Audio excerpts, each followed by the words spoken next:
25শে December ভাবছিলাম একটু ঘুরতে যাব, একটু মজা করব, কিন্তু হচ্ছে কোথায়? একের পর এক টিজার আসছে, একের পর এক অ্যানাউন্সমেন্ট আসছে।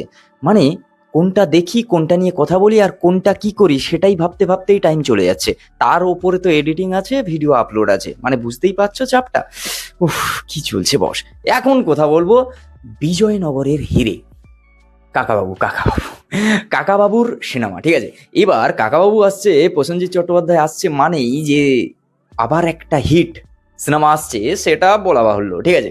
আর কেন এই কথা বলছি, 23শে জানুয়ারি কিন্তু ব্যাক টু ব্যাক বড় বড় সিনেমা আসছে, ঠিক আছে? এক, কাকাবাবু তো আসছেই, আর দুই হচ্ছে হোক কলরব, রাজ চক্রবর্তীর সিনেমা তো আসছে, আর একটা ভানুপিয়ার ভূতের হোটেল, সেটা তো SBF এর, সেটাও আসছে। মানে এত সিনেমা আসছে, মানে দেখতে গেলে এবারে উইন্ডোটা অনেকটা বেশি হচ্ছে তোমার 23শে জানুয়ারি, কারণ 23শে জানুয়ারি পড়ছে, তারপর শনিবার রবিবার পড়ছে, তারপর 26শে জানুয়ারি পড়ছে। মানে ব্যাক টু ব্যাক, মানে পুরো কয়েকটা দিন ছুটির মরশুম পড়ছে, তো ছুটির দিন পড়ছে, সে জায়গায় এতগুলো সিনেমা একসঙ্গে আসছে। তার মানে একসঙ্গে এত বড় মানে উইন্ডো পাবে, তারপর এতগুলো সিনেমা, মানে পরপর 3টে ব্যাক টু ব্যাক বড় সিনেমা, সেখানে কি ব্যবসা করতে পারবে না, সেই বিষয় নিয়ে পরের ভিডিও আলোচনা করব। আপাতত এই কাকাবাবুকে নিয়ে কথা বলি, ঠিক আছে?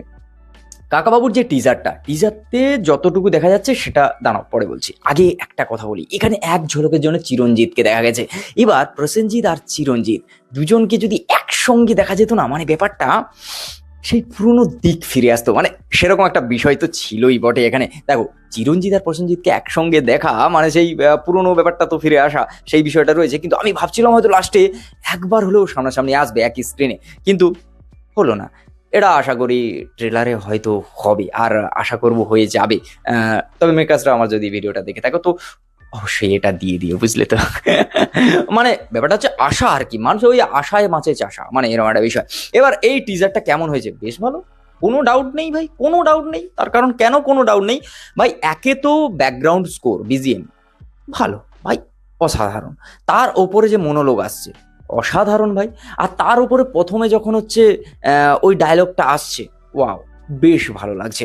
আর তারপর যখন হচ্ছে হ্যাঁ, এখানে একটা লোকেশন একটু দুর্বল লেগেছে আমার, কিন্তু গল্পটা ভালো হবে, কারণ বিজয়নগরের হিরে এই কাকাবাবুর এটা গল্পটা বেশ ভালো হতে চলেছে ভাই। এটা গল্পের ওপরে আশা করি এবারে জোর দেয়া হবে, কারণ আগেরগুলোতে গল্প অতটা জোর না দিয়েও লোকেশনের ওপর, বিদেশি লোকেশন, বিশাল জিনিস দেখানো হয়েছে। কিন্তু সেই জায়গায় কোথাও গিয়ে দাঁড়িয়ে এখানে লোকেশন ওয়াইজ ওই লুক অ্যান্ড ফিল ব্যাপারটা হয়তো ওই লেভেলের না লাগলেও, আগের যে সিরিজগুলো এসছে সেগুলোর মতো না লাগলেও, গল্প ওয়াইজ আর যেভাবে স্ক্রিন প্লে গেছে টিজারে, সেই ওয়াইজ ভাই বেশ ভালো লাগছে। আর তার উপরে প্রসেনজিৎ চট্টোপাধ্যায়ের তো একটা ক্যালমা রয়েইছে।